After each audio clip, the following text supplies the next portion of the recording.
វាសនាយើងខុសពីគ្នាអូនក៏មិនហ៊ានទៀមទា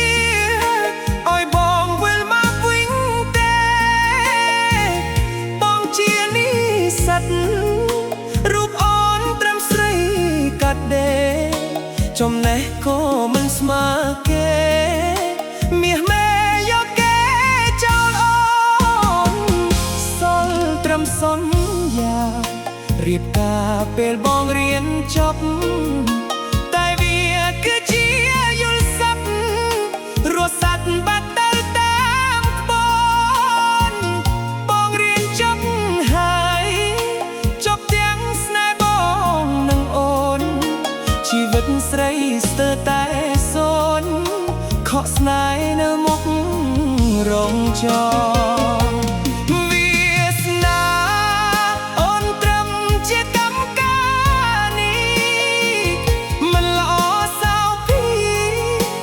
តែកំឡុងបដូរប្រាក់គ្មានអ្វីសំខាន់ចងចិត្តបងអើយនៅស្មាត់ពាក្យថាស្រីរងចប់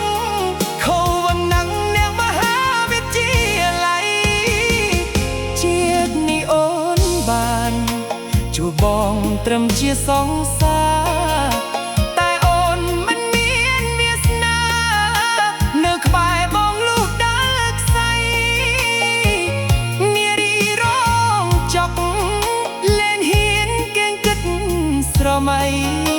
និស្សិតមហាវិទ្យាល័យមិនសមនឹងកម្មការនេះ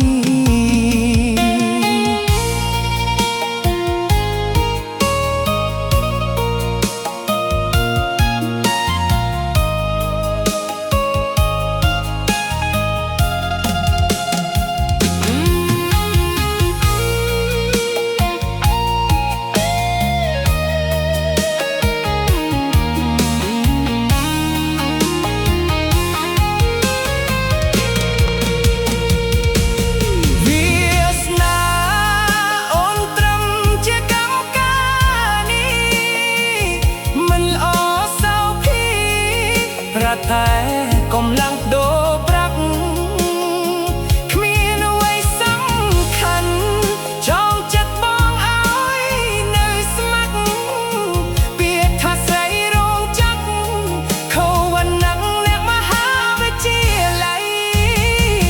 ជាតិនេះអូនបានជួបបងត្រឹមជាសង្សារតែអូនមិនមានវាសនានៅក្បែរ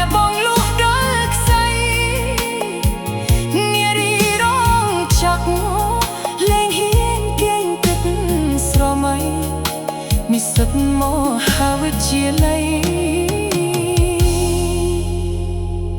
មិនសមនឹងកម្ម